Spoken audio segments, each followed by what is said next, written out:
Good morning. I will call this hybrid meeting of the House Ways and Means Committee for April the 26th to order. And again, good morning, everyone. I hope we're doing well. This hearing is taking place pursuant to Rule 10.01 and can also be viewed through the House webcast. Ms. Anna, please take the roll for attendance. Chair Moran, Present. Vice Chair Olson, Present. Representative Garofalo, Present. Representative Albright, Present. Representative Becker-Finn, Representative Bernardy, excused, Representative Ecklund, Present. Representative Hansen, Present. Representative Hassan, Present. Representative Hertas, Kurtas present. Representative Hornstein, Ornstein present. Representative Johnson, Present. Representative Kreshaw, excused, Representative Liebling, Present. Representative Lilly, Lily present. Representative Mariani, Representative Marquardt, Present. Representative Miller, excused, Representative Nash, Present. Representative Nelson, Representative Noor, Present. Representative O'Neill, Representative Pulaski, Pulowski present. Representative Petersburg, Present. Representative Pinto, Present. Representative Schumacher, Present. Representative Schultz, Present. Representative Scott. Here. Representative Sundin, Sundin present. Representative Becker-Finn,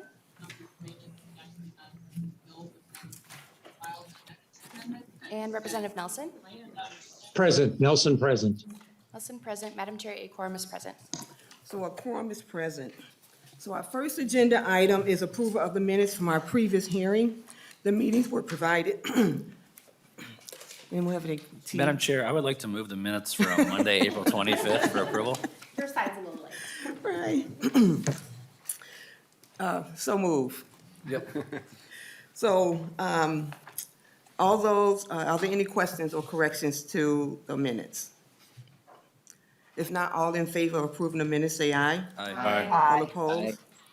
The motion prevails and the minutes are approved. So we have a full agenda today, and we'll get through as much as we can by 10:45, and then we'll recess and return around 1 o'clock if necessary to complete the agenda. Before we get to the bills, we need to revisit the budget resolution. So Vice Chair Olson, would you please take the gavel in the chair?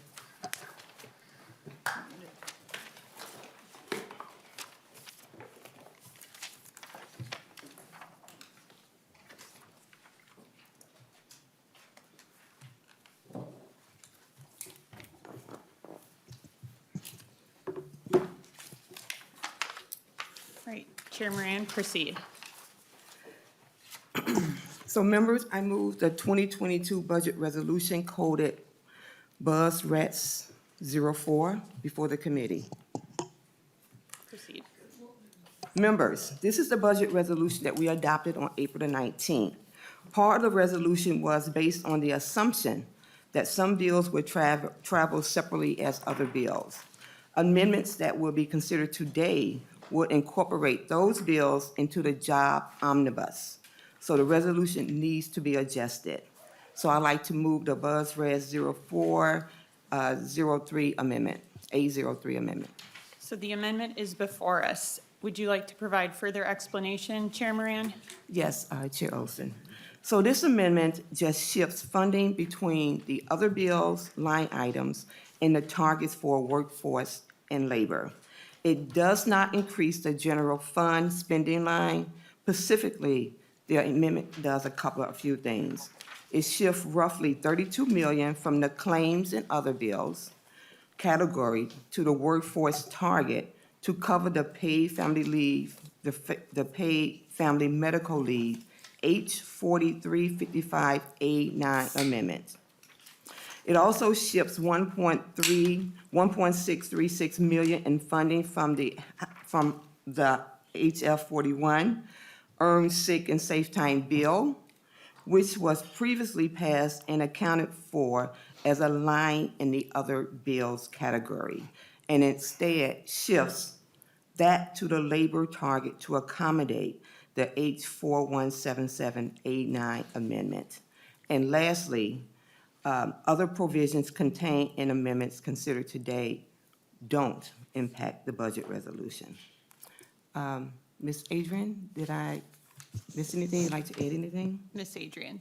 Madam Chair and Chair Moran, you did a really good job explaining it. And all members, all of the numbers that Chair Moran referenced are reflected in the new House budget target sheet that you have. Chair Moran, anything more, or turn to member discussion? We're open for discussion. Okay. The amendment is before us. Any discussion to the amendment? No discussion. Chair Moran, anything more? No, let's go for a All vote. right, great. So the amendment, the Budget Resolution 04-A03 amendment is before us, so we'll proceed to a vote. All those in favor, say aye. Aye. All those opposed? No. The motion prevails and the amendment is adopted. Thank you. All right, so we're going to transition here a little bit. Madam Chair, if I may, while you're approaching the gavel, if I could just, so last night we had a longer floor session than expected, I think, for many of us. Out of respect for staff and members, our side of the aisle has discussed that we want to make sure we expedite today's hearing. I think it's a reasonable goal that we can get this done by 10:15 or 10:20. I would just ask DFL authors to stick to fiscal matters and get things, just to move things through the process today. Again, out of respect for our staff and out of members because of the late night, and we have another long floor session today. So that's what you can expect from the side of the aisle today. Thank you. Well, I really appreciate that, Representative Garofalo, and based on your acknowledgement of moving this, I will agree, and we're going to do our best to make that happen. Good. So our first bill up is House File 41777, which is a supplemental labor and industry omnibus. Chair Ecklund, would you like to move House File 4177 to get the bill before the committee? That would be my motion, Madam Chair. All right. Do you also have an author's amendment? Would you like to move now and explain? I will move the author's amendment. I believe it's the A11 amendment, Madam Chair. Okay, are there any questions on the A11 amendment? Seeing no questions, all in favor say aye. Aye. All opposed say nay. The motion prevails.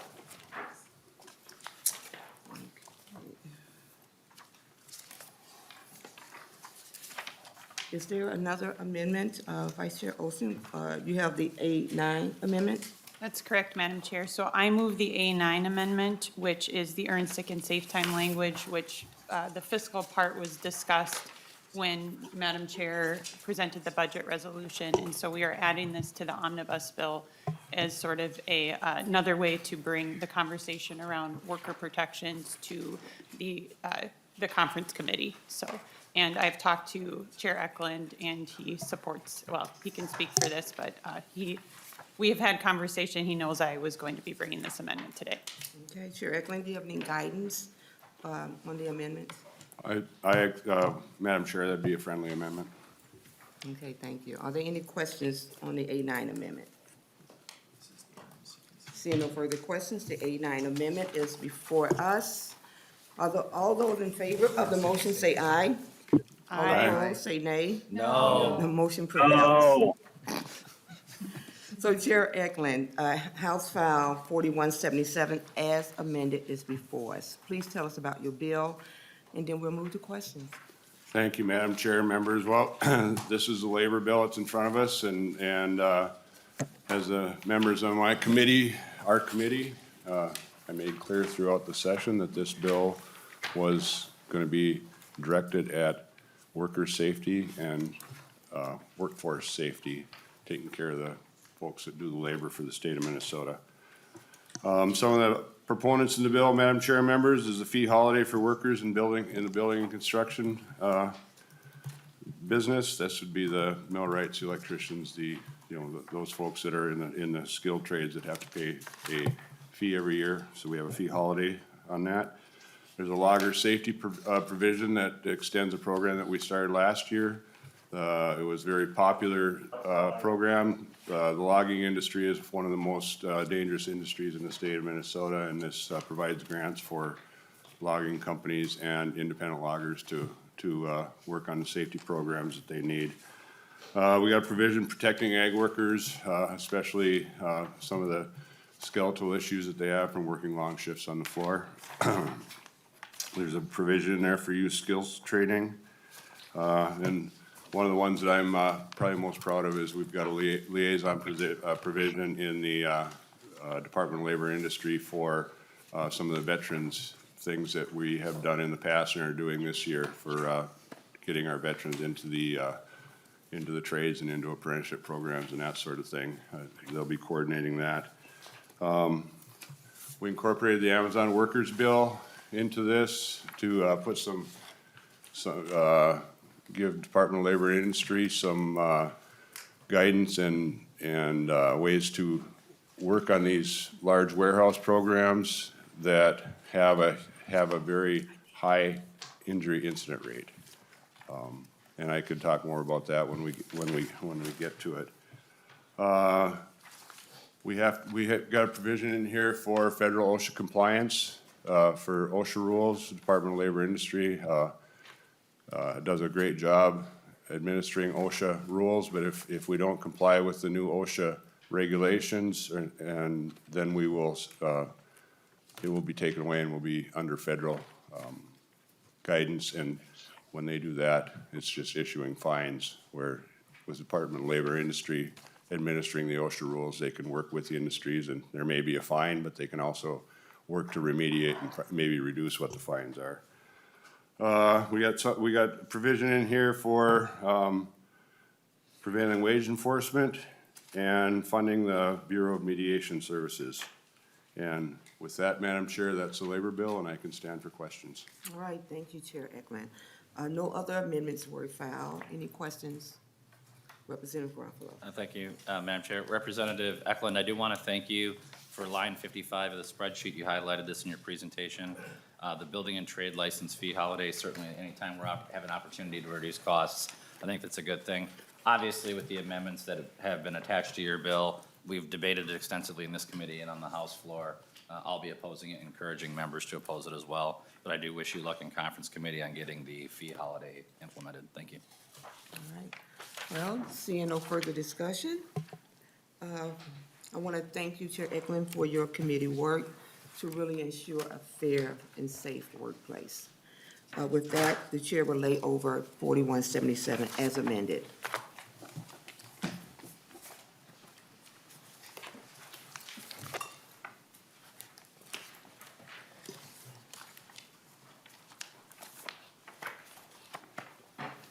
So members, the next bill up is House File 3337, the Supplemental Climate and Energy Omnibus. Welcome to the committee, Chair Long. Thank you, Madam Chair. Vice Chair Olson, would you like to move House File 3337 to get the bill before the committee? So moved, Madam Chair. All right, thank you. So Chair Long, there's also an author's amendment that's been pre-filed. Would you like to take and bring that bill before the committee? Yes, please, Madam Chair. Yes. So, Madam Chair, I move the H3337A12 amendment for the author. okay, can you please explain your amendment or the amendment? Happy to. It is a technical correction amendment to get the finance portions accurate, and then changes a couple titles. Okay. Members, are there any questions on the amendment? Seeing no questions to the A12 amendment that is before us, all those in favor say aye. Aye. All opposed say nay. No. The motion prevails. So House File 3337 as amended is before us. Chair Long, please continue with your presentation of the bill. Thank you, Madam Chair. Thank you for having me this morning. The climate and energy bill before us today is focused on reaching agreement on clean energy solutions.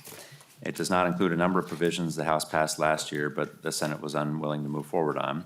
Instead, it's focused on practical efforts to help facilitate the clean energy transition in ways that will benefit all Minnesotans.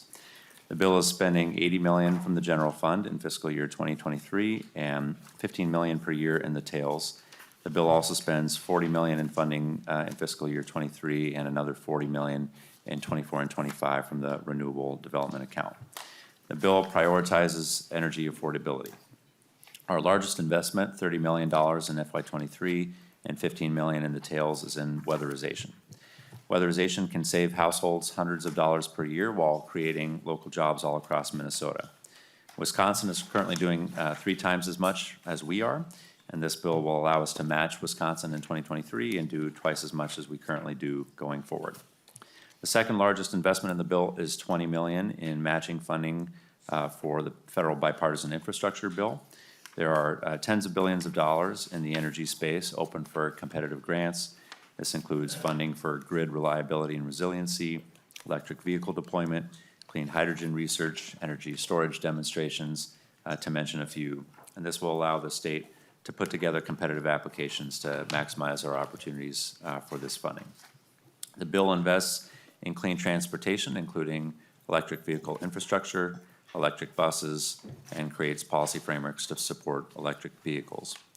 The bill invests in resilient infrastructure and communities, supporting extension investments that will matter to Minnesota corn growers and other farmers. Cities have also told us they need help in planning for climate, both so they can do their part and so they can plan for infrastructure investments, and this bill does that.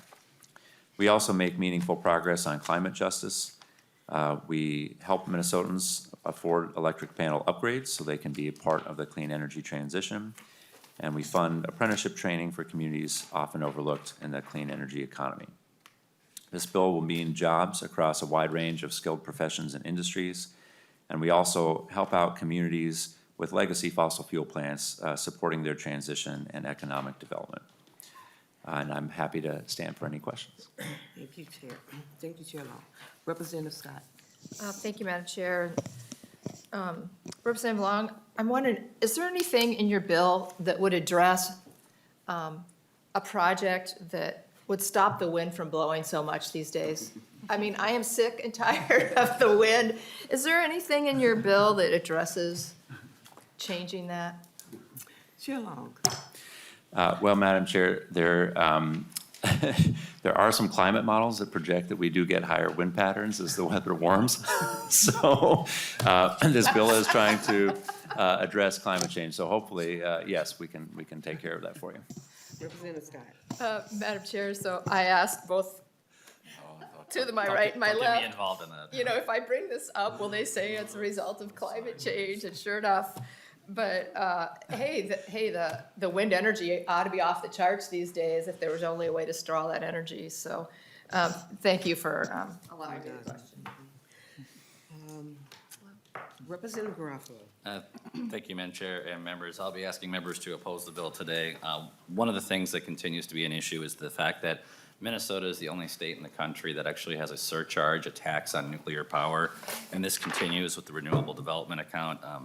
The money that would be in there, Representative Long makes a aggressive effort at spending in a non-budget year.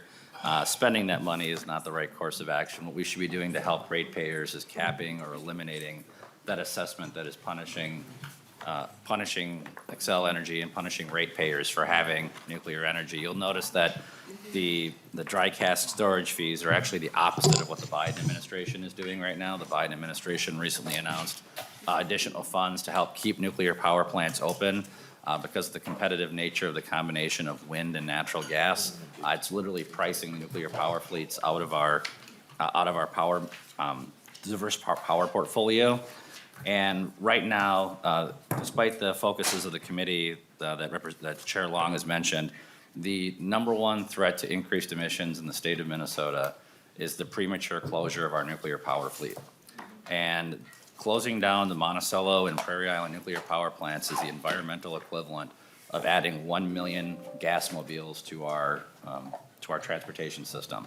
And yet we are seeing very little, if any, action from the supposed environmental left and from the DFL on this issue. So for those reasons and others, I'll be saving my comments primarily for the floor, but I would ask for a no vote on this. Thank you. All right, Chair Long, you can respond and you can do closing comments. Thank you, Madam Chair. I ask for member support. Thank you so much. Well, I just really want to say, I just want to thank you for your work and for your committee work. on really to continue transitioning to a clean energy economy. It makes a difference, and thank you for leading. So with that, Chair will lay over House File 3337 as amended. So our next bill up is House File 3607, the Supplemental Commerce Omnibus. Okay, Chair Stephenson, welcome to the committee. Good morning. Good morning. Vice Chair Olson, would you like to move House File 3607 to get the bill before the committee? So moved, Madam Chair. All right, so thank you. Chair Stephenson, there's also an office amendment that was pre-filed. Chair Olson, can you also move that? Yes, I move the H3607 A16 amendment. Okay. Chair Stephenson, can you explain the amendment? Thank you, Madam Chair. This is an amendment just to get the bill in the shape I'd like the committee to consider it, and making a number of largely technical changes and fixes to some appropriations language. Okay, Representative Gruffalo, question? Madam Chair, before we take this up, and maybe it's a question for nonpartisan staff, when I looked at this amendment last night, I think it said that there was funding for the Department of Education in it. I think, is that this amendment? Is it, can nonpartisan staff just cover, I'm not familiar with this, I just, if perhaps you could just cover where that money is being carried and which target, is it in the commerce target or is it in the education target? Ms. Adrian? Thank you, Madam Chair, members. And Ms. Eng is on the call, so in case I screw it up and don't explain it properly, she should correct me. But there is a licensing provision in this bill, and so and because it impacts different departments, then they're listed. Hold on, let her explain. Because the licensing provision impacts different departments, different agencies within the state, those are separated out, and the funding for those agencies is in the bill. Okay. And it is included in the targets that that each committee area has. So, Madam Chair, Ms. Adrian, so it's carried in the individual committees' targets, or is it carried in the, okay. Yeah, that's correct. This would be included in this budget area's target. Okay, thank you. All right. Representative Albright.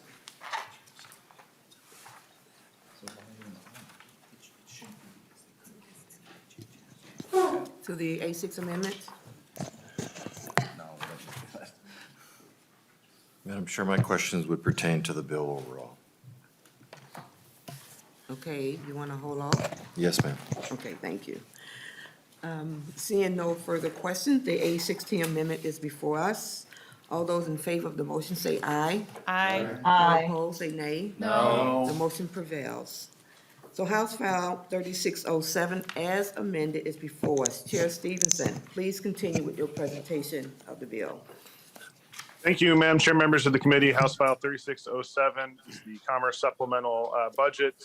It does contain both finance and policy measures at the request of the chair and Lead Garofalo. I'll just stick to the policy, or to the finance rather. We had a target of 7.8 million with 6.2 million in the tails.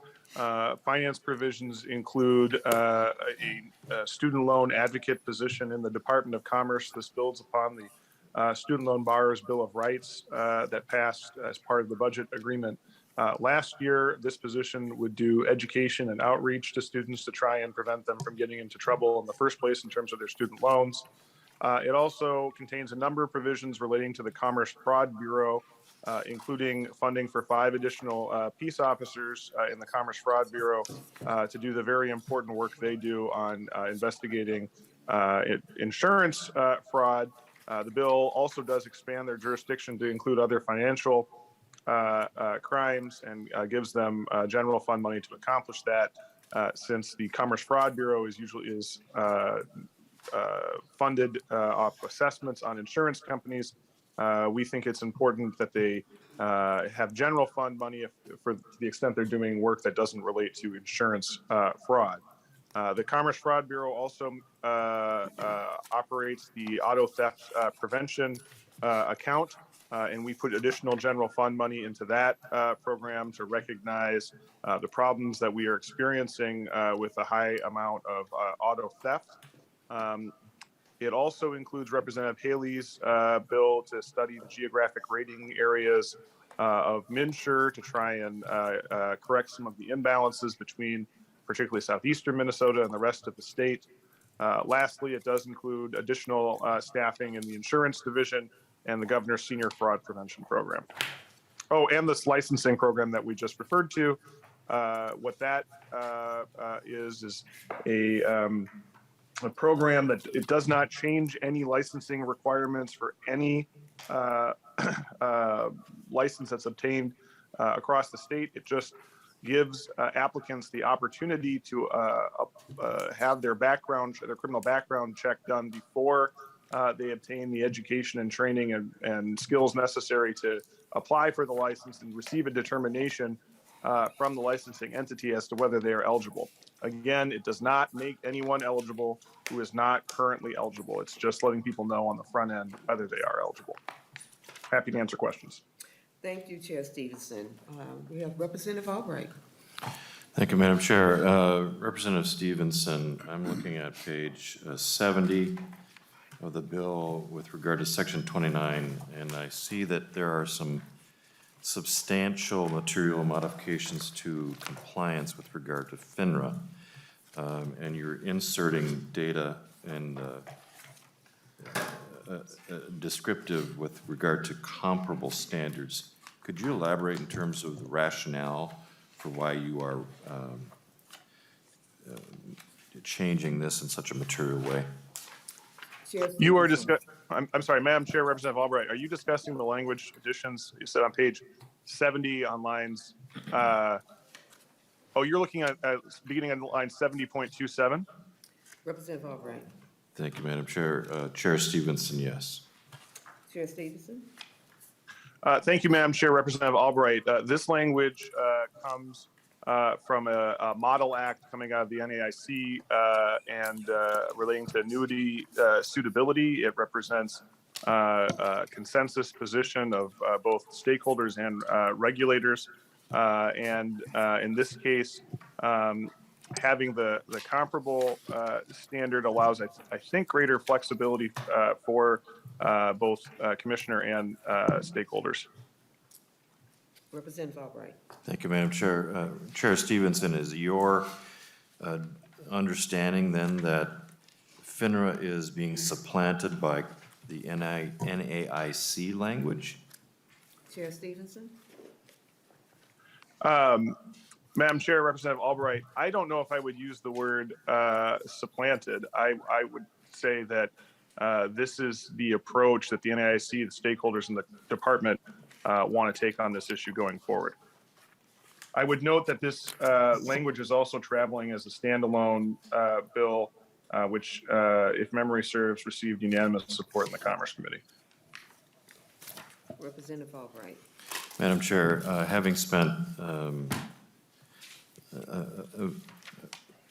a lot of time as a compliance officer for an RIA, an investment advisor, it always triggers me when I see changes to the compliance, particularly with regard to some of the investment vehicles that are utilized and are described in here, particularly with the annuities and some of the others.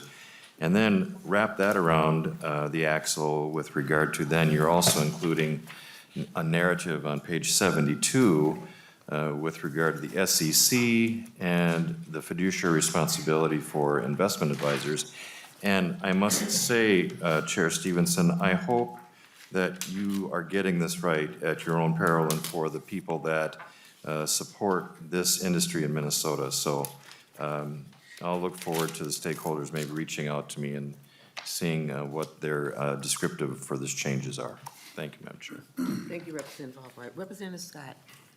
Thank you, Madam Chair. Representative Stephenson, could you, I'm looking at the spreadsheet, and could you tell me what is going on line 51 and 52 with this licensing provision that you've been talking about and the $27,000 that goes to the Attorney General in the next few years, each year?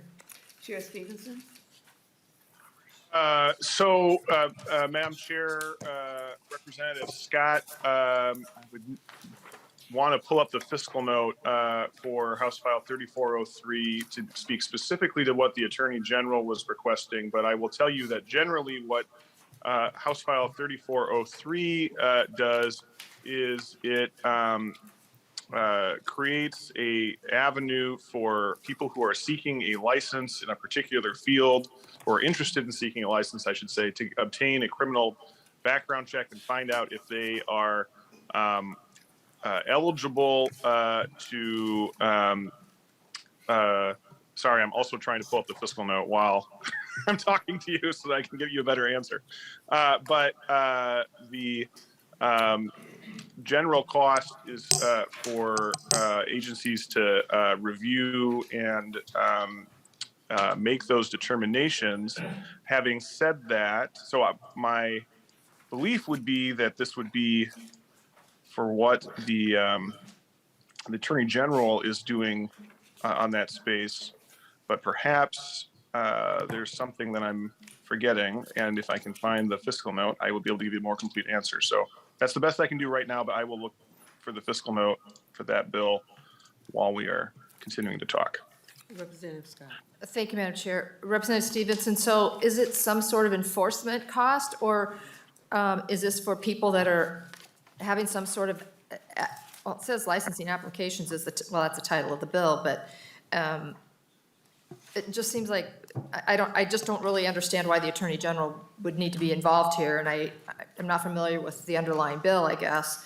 But it just seems like, you know, if it's for criminal background checks, that doesn't go to the Attorney General. That's the Bureau of Criminal Apprehension that does all the background checks. So, Madam Chair, if he could continue looking for that explanation of what that's for and report back to us if he gets that, I'd really appreciate that during this committee time if possible. Thank you. Yeah, thank you, Representative Scott. So yes, Representative Stephenson, as Representative Scott stated, if you have not found a response yet, just continue to look for it, and if possible, before we leave today, maybe you can report that back to us, but if not, please do a follow-up with Representative Scott. Oh, we have an answer here maybe. Ms. Adrian. Madam Chair and Representative Scott, I'm also trying to quickly look at the fiscal note. And so the Attorney General's office acts on behalf of a number of boards in terms of reviewing the licenses. And so some of the boards would include like the Board of Chiropractic Examiners, the Board of Marriage and Family Therapy. So some of the smaller boards that don't have, that need to kind of co-op services with other groups. So I think that's why the Attorney General's office is in here. Representative Scott. Thank you. Thank you. Okay, seeing no further, Representative Garofalo. Thank you, Madam Chair. I just want to thank Chairman Stephenson for including two provisions in the bill. Number one is that he included an extra $870,000 for insurance fraud prevention in this bill by using general fund money, but also I want to thank him for including Representative Robbins' bill in Article 4, Section 5. This is the unlawful social media activities provisions of this bill. This is it's an urgent matter, and Representative Stephenson, I'm hoping that if you have the chance, you're able to sit down with Representative Robbins, and maybe we can have this provision travel by itself. For those who don't know, Representative Robbins has done a great job putting together a bill that protects our kids from what is one of the primary driving factors for why we're seeing increases in teenage self-harm, children, particularly young women. And I really think this has an opportunity to gain the sort of bipartisan support we need at this session. So I would just encourage you, to the degree that you can, Representative Stephenson, I know that you have nothing else going on in your legislative portfolio right now. And so maybe you can free up a little bit of your time and have that bill be carried separately. I think that'd be a good provision. So I want to thank you for including those provisions. All right, Representative Stephenson, I don't see any further questions. Do you have any closing comments? I will just say it's a very good bill. I appreciate the good discussion and encouragement for support. Thank you, Representative Garofalo. I share your view of the Robbins bill. All right, well, thank you, Chair Stephenson, for your committee work to address the issues that are impacting, you know, the everyday lives of Minnesotans across the state. With that, the chair will lay over House File 3607 as amended.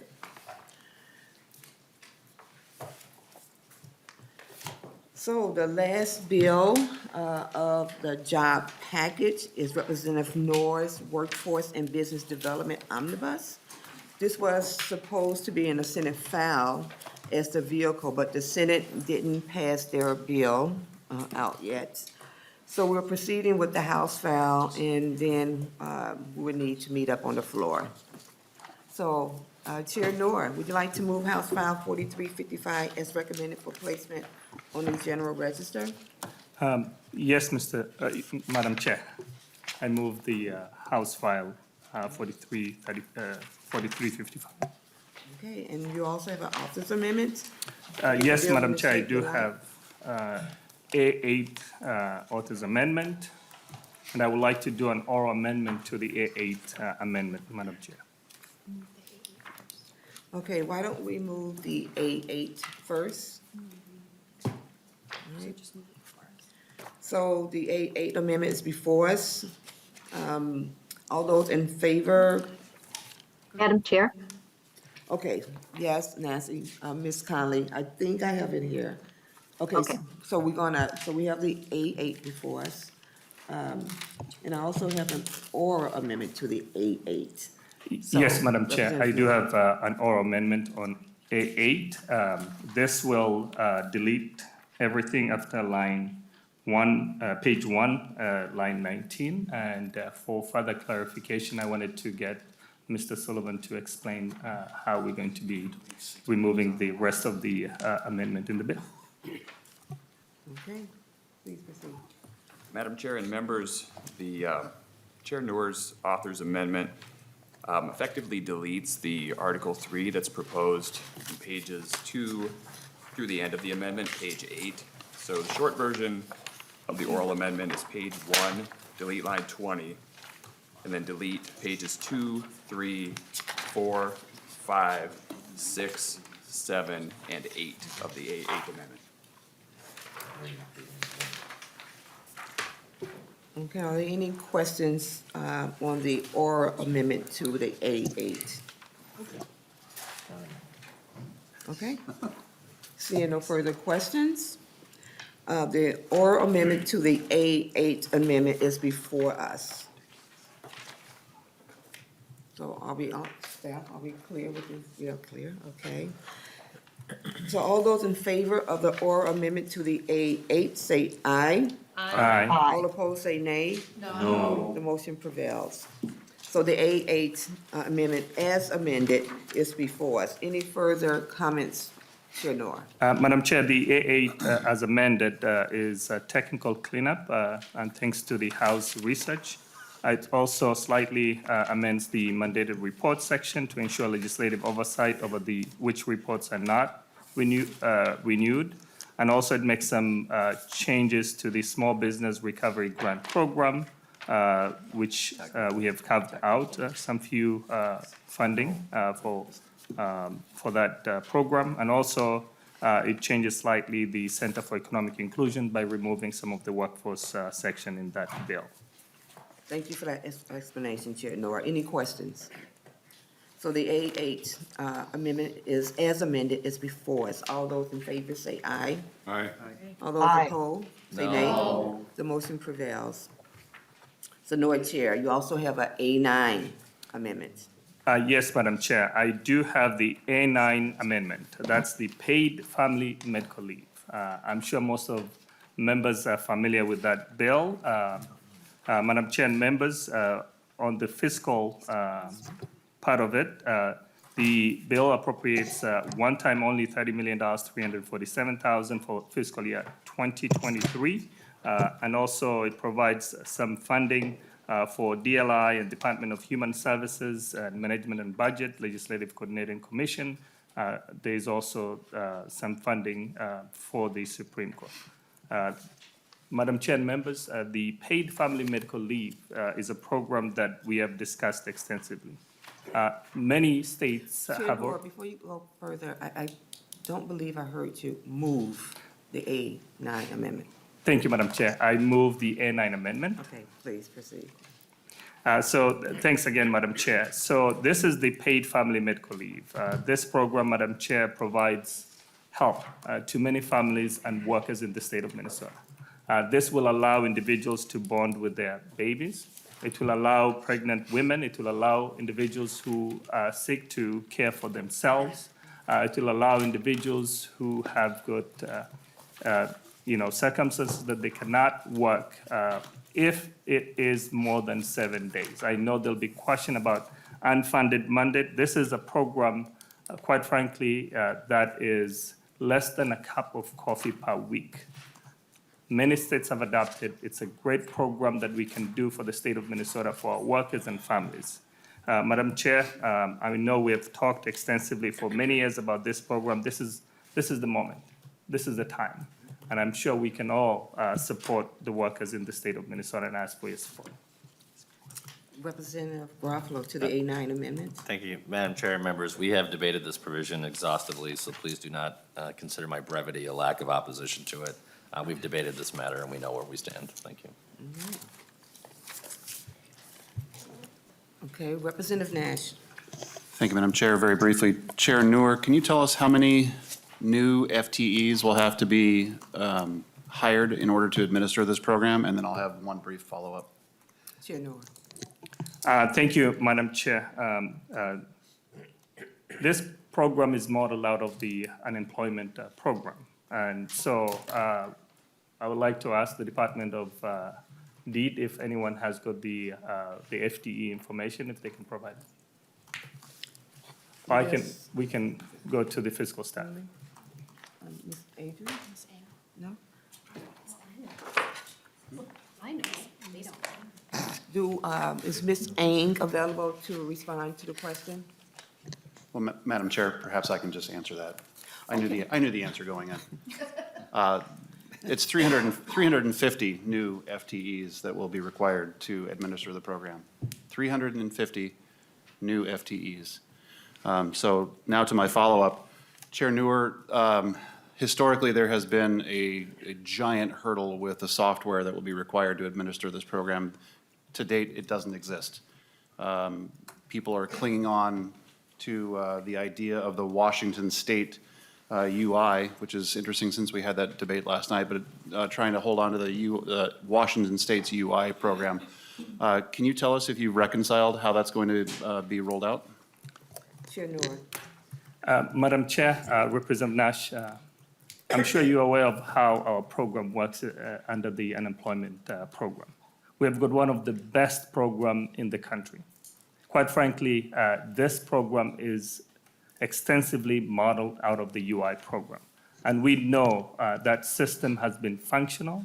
We know that the programs, the way that this is carved out, it doesn't go through the regular process. And I can assure you, based on the analysis and many states that have already adopted this program, we can really bring this program quickly because we can have off-the-shelf models that exist. We can modify the existing programs to make sure that we can accommodate a much-needed program at this point. Madam Chair, just to finish. Representative Well, Representative Noor, I'm sorry, I didn't maybe clarify. The software program required for this, not the program itself, but the software program does not exist. So with that, thank you, Madam Chair. If you don't mind, Representative Nash, but I would also like to call on Ms. Ang to clarify that many employees that's going to be added.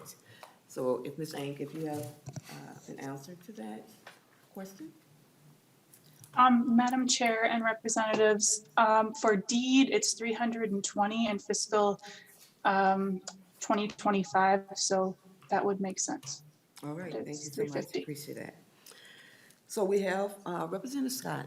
Thank you, Madam Chair. Representative Noor, could you point to me which line on the spreadsheet is the IT piece of implementing this amendment? Chair Noor.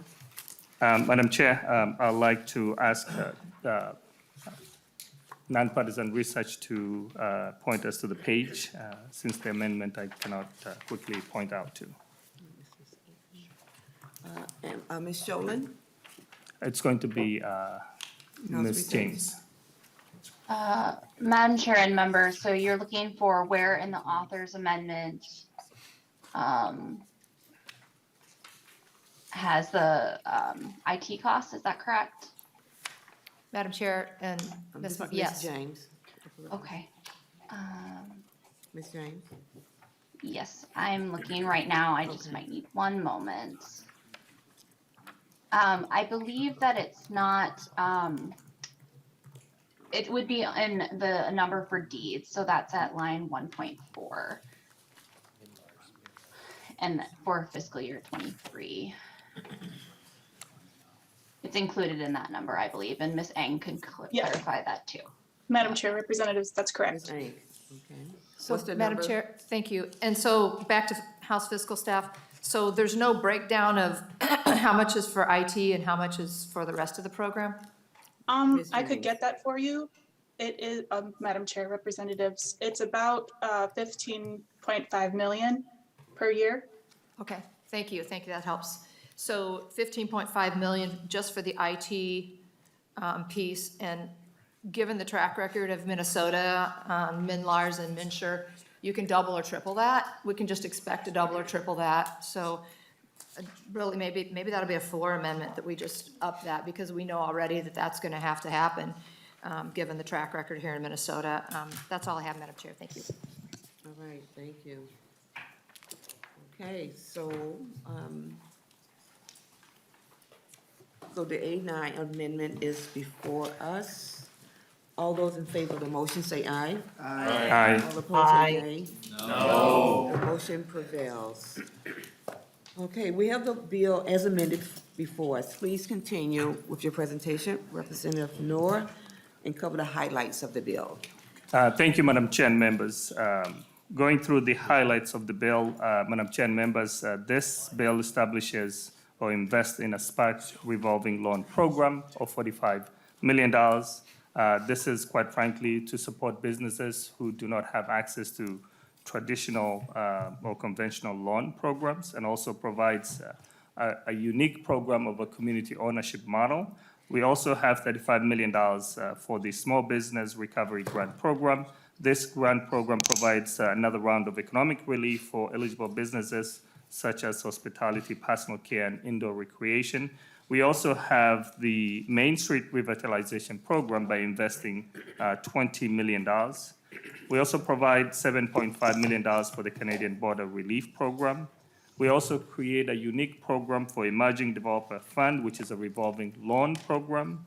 This is to support individuals who have never had the opportunity to be involved in development in that industry. Quite frankly, to support many folks who have been marginalized, or individuals who have not had the opportunity, for women, for BIPOC, for individuals with disabilities, for veterans, and others who can take advantage of. We also fund the redevelopment program for $5 million. Madam Chair and members, we know the significant need for childcare across the state. We're investing $4 million in the childcare grant program.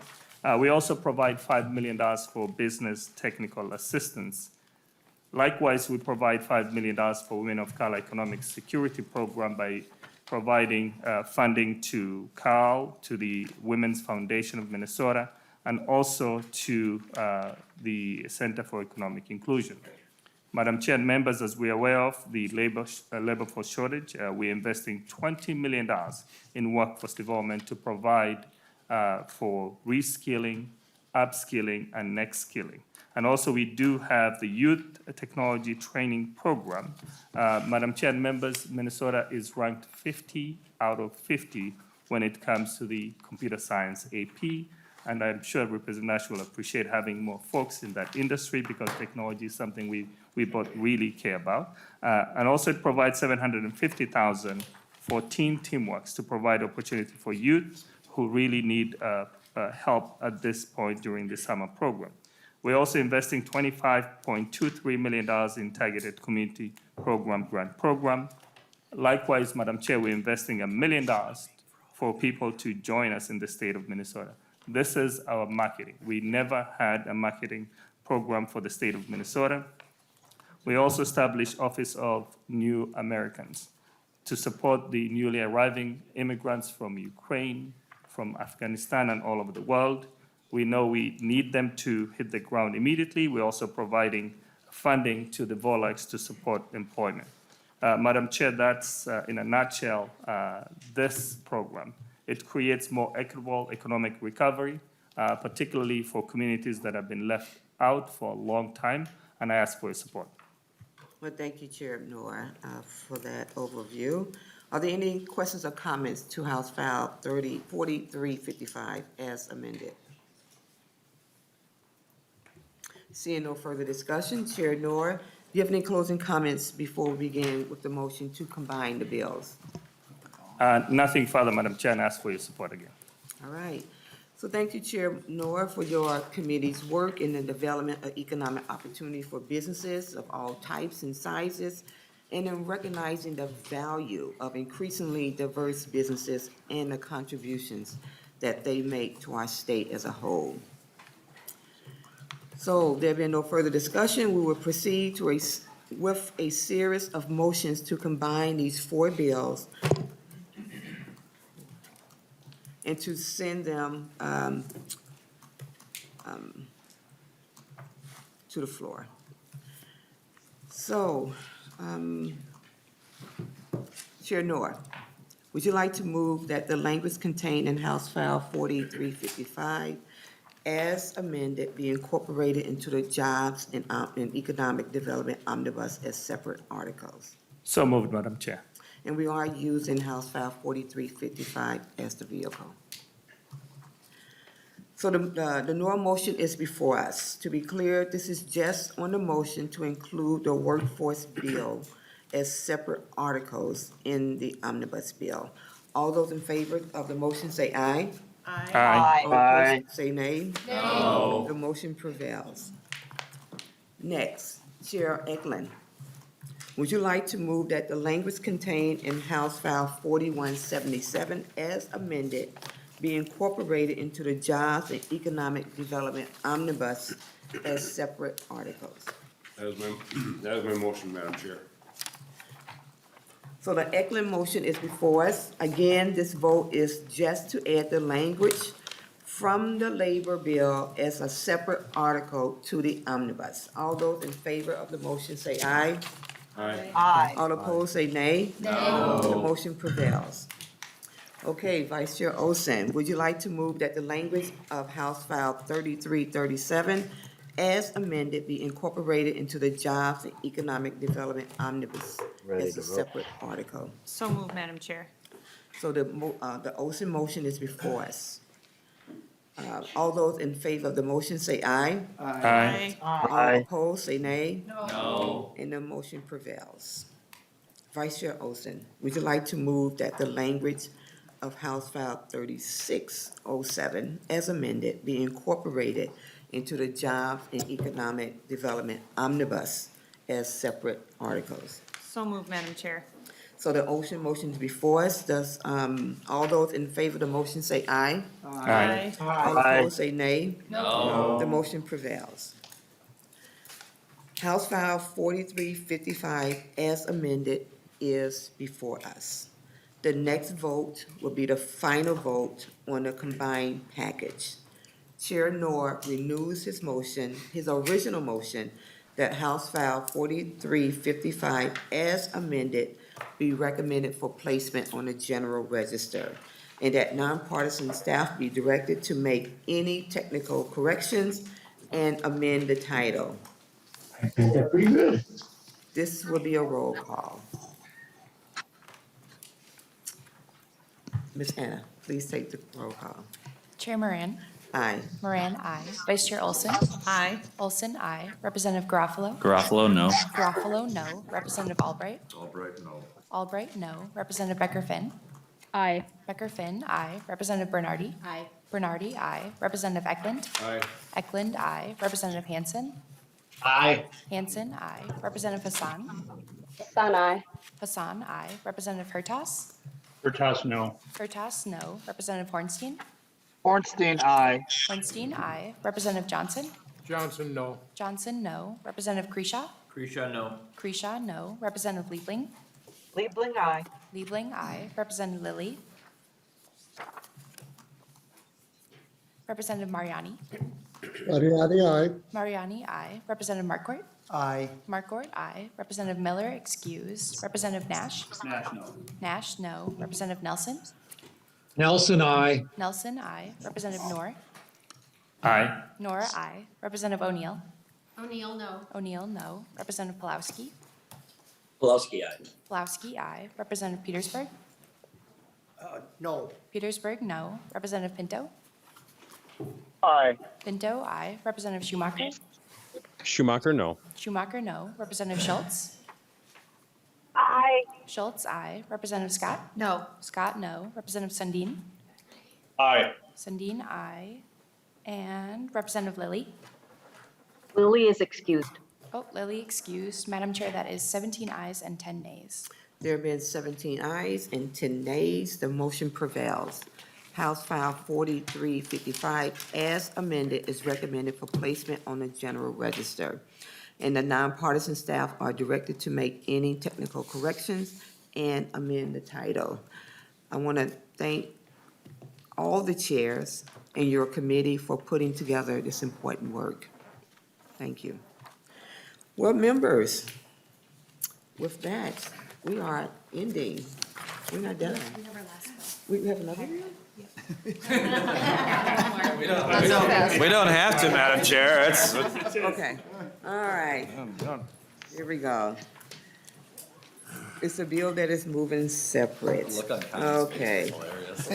You know, I was just trying to make your, Representative Garofalo, Came in. I was just trying to make your request earlier today a reality. Yes, you know. yes, absolutely. So thank you, Madam Chair. Okay, so the last bill up is House File 3872, the Supplemental Higher Education Omnibus Bill. Chair Bernardy, would you like to move House File 3872 to be recommended for placement on the general register? So move, Madam Chair. And I believe you also have an author's amendment to get the bill in the shape that you'd like to present it. Yes, Madam Chair.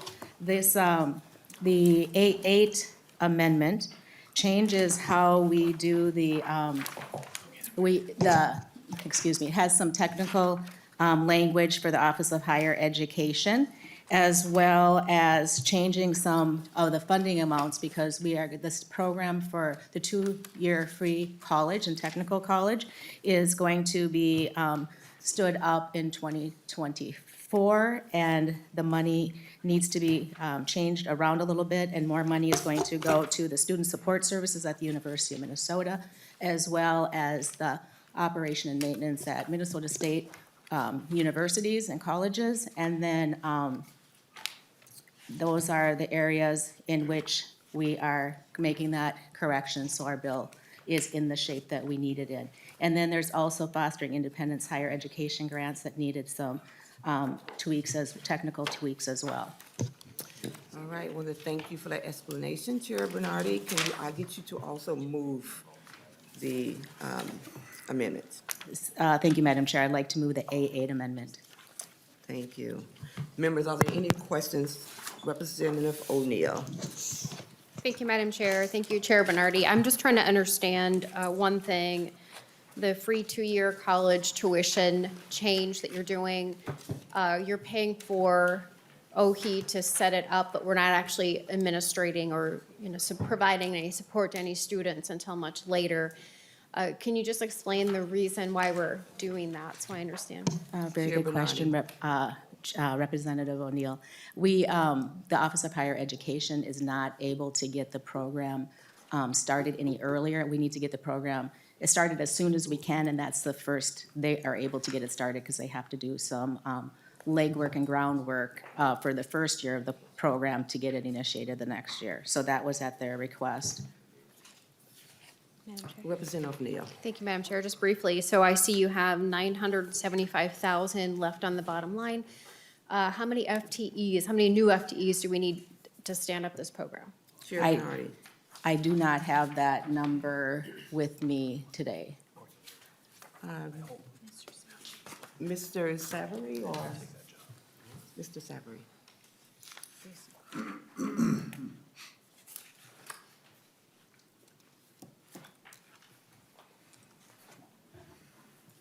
Welcome to the committee, Mr. Savory. Can you please introduce yourself and proceed. Certainly, Madam Chair, for the tape, Ken Savory, House Fiscal Staff. The most recent fiscal note had 1.5 FTEs in FY '23, but because the appropriation will be reduced from the original amount projected down to the 975,000, that number may be different. So I would defer to the Office of Higher Ed to have any additional information if the FTE number will be different now that the appropriation has changed.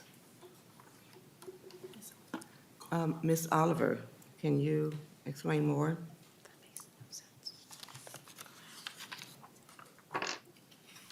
Madam Chair and committee members, my name is Nikki Oliver. I'm the Director of Grants and Government Relations for the Minnesota Office of Higher Education. Yes, so in the first year to set up, it obviously will take a lot more time to get a program off the ground. So there's more staff time in that first year. I believe it's 1 FTE total ongoing after that. And most of the funding that is requested for admin is actually IT funding. And then the other portion is the FTE income, the work that it takes for communication of a large financial aid program such as this. Thank you. Representative O'Neill? Thank you. That makes a lot more sense. 1 FTE for, or $975,000 for 1 FTE would be a bit hefty. But if we have to stand up an entire IT system to go with it, that's, as we talked about earlier, Representative Nash brought that up, that's cumbersome and might cost more than that. And then the last thing I would say is it looks like what you're doing is you're taking the savings from that and then equally splitting it essentially. There's a slight variation to the two big systems, so the Mid-State system and the University of Minnesota system. And it looks like to me we're just putting it on O&M. Is that accurate? Chair Bernardy. Madam Chair, thank you, and thank you, Representative O'Neill, for that question. We are, the University of Minnesota asked for a Promise Grant scholarship and support services as well, and so they've asked to have that money put into support services for the students. And then I also want to mention that we have $2.5 million for the University of Minnesota to do the electrical fleet sustainability project. Representative O'Neill. Thank you. I forgot about the electric cars. So, okay. Electric cars, great. All right, thank you, Madam Chair. Representative Scott. Thank you, Madam Chair. Chair Bernardy, there's 1.5 million in 2023 for the transfer into the Green Training Program account in the Special Revenue Fund. I don't sit on your committee. Could you tell me what that program is and what its purpose is? Chair Bernardy. Yes, Madam. What that money will be used for? Yes, Madam Chair and Representative Scott. I have let's see, I'm just getting the information here about that. But one of the things is, what it does is it works with the University of Minnesota as well as the workers there. And it focuses on solutions that will lower costs, lower emission, and create cleaner, healthier campuses. Things from organic waste to changing the lead lights, different things that workers can do to help with the sustainability. So it's a collaborative project, and I had a bunch of lists of those, and I'm trying to find that here, but that gives you the overall look at that program. Representative Scott. Madam Chair and Representative Bernardy, does the U want this? Are they in favor of this? Chair Bernardy. The workers at the university, yes, are in favor of this. The University of Minnesota has not asked for this and is not as supportive of it. Representative Scott. Madam Chair, I'm hearing from the lead on the Higher Ed Committee that that is not the case, that the U doesn't want this. So I don't know if you want to ask Representative O'Neill or not, but it's interesting. Madam Chair. Chair Bernardy. I just wanted to be clear that I said that the workers at the University of Minnesota wanted it, but the University of Minnesota administration did not ask for it. Okay. Okay. Seeing no further questions, the A8 amendment is before us. All those in favor of the motion say aye. Aye. All those opposed say nay. The motion prevails. So House File 3872, as amended, is before us. Chair Bernardy, would you like to continue with your presentation of your bill? Thank you, Madam Chair and members. Today, I'm honored to share with you House File 3872, which will serve as our House Higher Education supplemental budget. All Minnesota families and students deserve the opportunity to access a world-class education no matter where they live or what they look like. That is why our higher education bill is investing more than $100 million to increase equity, affordability, sustainability, and student well-being and safety in our post-secondary system. We have heard from students, parents, administrators, and faculty this year, and I'd like to share some of the highlights of this bill. It focuses on affordability, equity, sustainability, as well as student well-being and safety, as I mentioned earlier. Starting with affordability, the 2-year free college proposal in this bill will put the promise of higher education and the entry point to the middle class within reach for every single child in a low-income family in Minnesota. 2-year free college, including our technical colleges, will reframe how working families think about the opportunity presented by higher education, making it achievable for more than 17,000 students in Minnesota. And this bill goes even further to lower the cost of higher education by making new investments into the state grant program that will further lower the cost of college for more than 65,000 students in Minnesota. Finally, the bill also increases support for student parents, students studying social work, education, and addiction medicine. To increase equity, this bill increases our 2021 investments that will support teachers of color, getting more teachers of color and Indigenous teachers into the classroom, underrepresented student teachers, and students who are also parents trying to finish degrees. The bill also makes historic changes for students seeking access to higher education with intellectual disabilities. The inclusive higher education grants in the bill will open doors on college campuses to thousands of underserved students with intellectual disabilities. The bill also increases investments that support Native American students receiving the Minnesota Indian Scholarship and increases funding for Minnesota tribal colleges. This bill makes significant investments in reducing higher education's climate impact by funding sustainability improvements at the University of Minnesota. It also funds higher education research and groundbreaking natural resource technologies at the Natural Resource Research Institute at the University of Minnesota in northern Minnesota, and facilitates the creation of a 50-year clean water plan. Regarding student well-being and safety, this bill also ensures our Minnesota college students are learning in a safe and secure environment by funding the U of M's campus safety and security request to create safer spaces on campus through technology enhancement, lights, doors, and student safety online apps. The bill also funds Minnesota State's request to increase mental health and student basic needs support to help provide students with services that need to be healthy and productive on campus. Our education budget is student-centered with lots of provisions that will provide critical support to our students now while delivering a brighter, equitable, and prosperous future for Minnesotans who as we emerge from this pandemic. With that, Madam Chair and members, I stand for questions. So there's no other amendments that were pre-filed to Representative O'Neill. Thank you, Madam Chair. Chair Bernardy, I just have one quick question and then I have a comment. So when we were looking at the tribal colleges doing their O&M, which we've never done historically, unless they're actually part of the Min-State system, which we, of course we have one, there was great concern. In fact, OHE pointed it out as well, that there wasn't enacting policy. So we need some policy before we can just do that. And I didn't see that in your amendment. So I'm wondering, have you been working with OHE to develop some policy? Where do we stand with that? It's really important. Chair Bernardy. It is my understanding, and I'd like to call on Nathan Hopkins to discuss that provision with the committee. Mr. Hopkins. Madam Chair and members, Nathan Hopkins with Nonpartisan House Research. If you look at the first engrossment of the bill on page 2, line 20, this is where the committee's decided to give $3 million to provide to the tribal colleges for their operating expenses.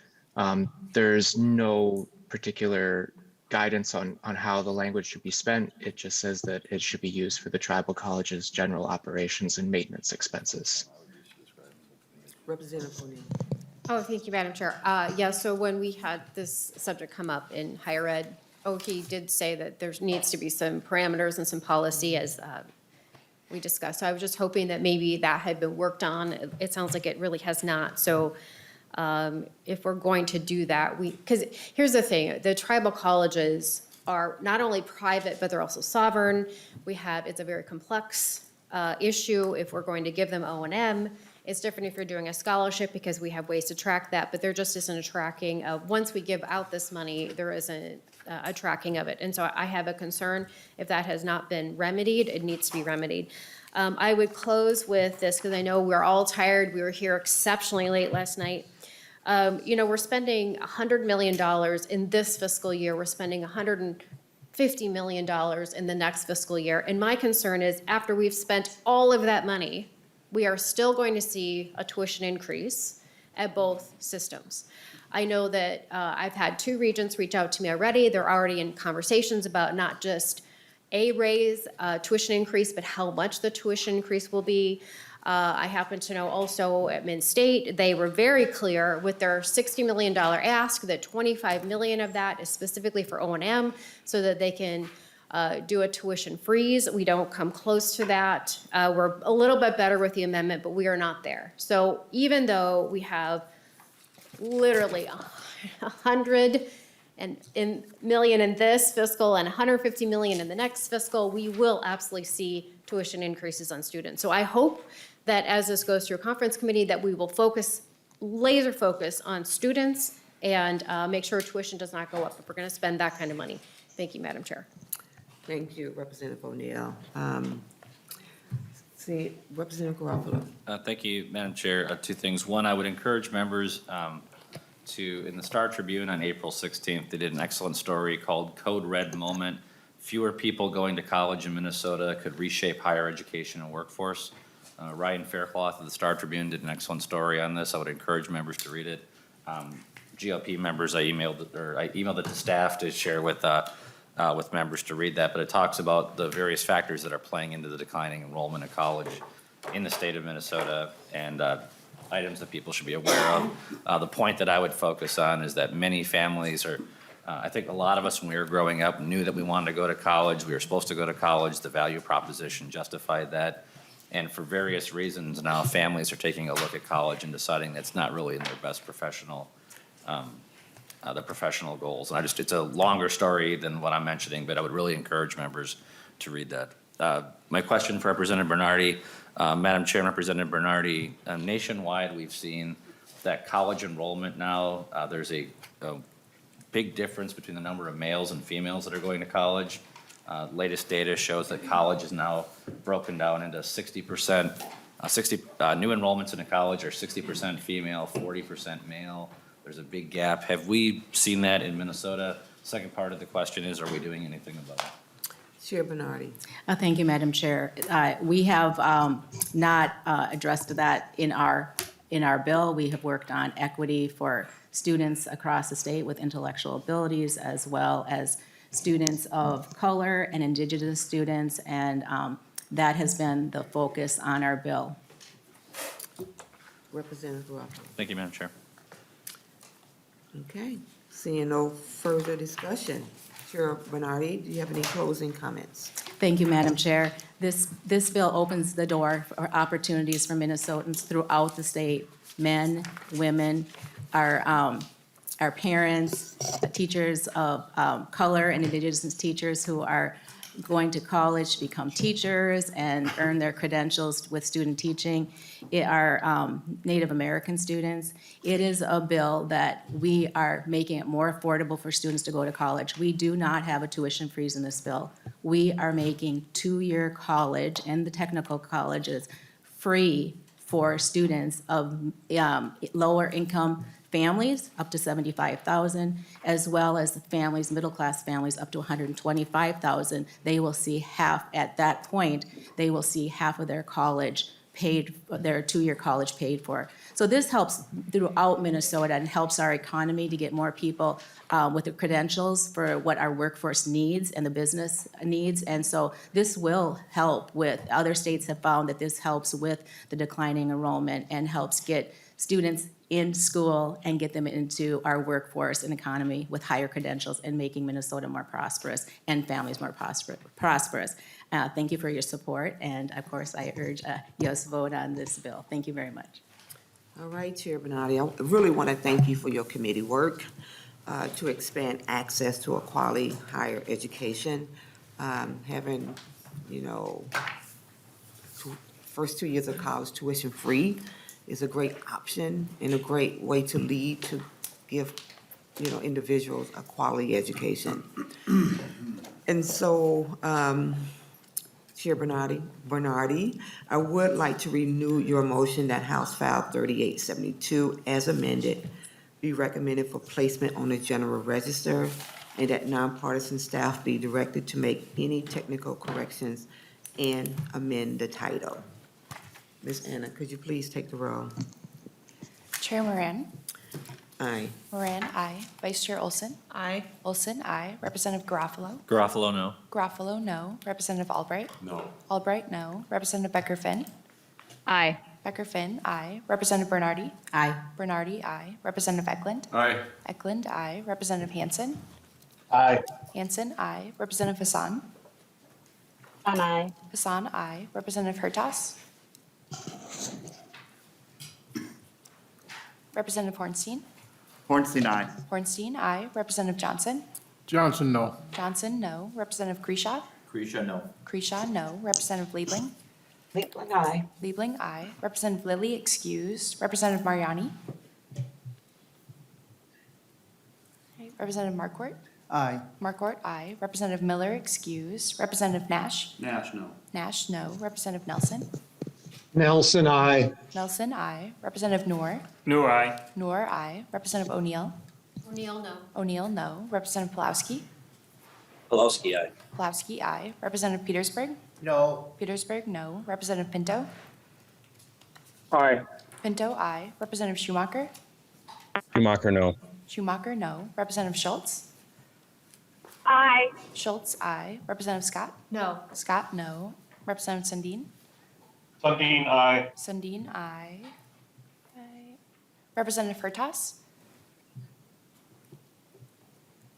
And Representative Mariani.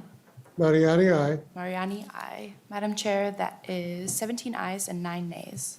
There being 17 ayes and 9 nays, the motion prevails. House File 3872, as amended, is recommended for placement on the general register, and nonpartisan staff are directed to make any technical corrections and amend the title. Thank you so much for your work, Chair Bernardy. Thank you, Madam Chair. Well, members, I think I am correct in saying this, that our work is complete for today. And we have covered a lot of ground, so I want to thank you all for your contribution today. It matters. So with that, thank you, members, and the meeting is adjourned.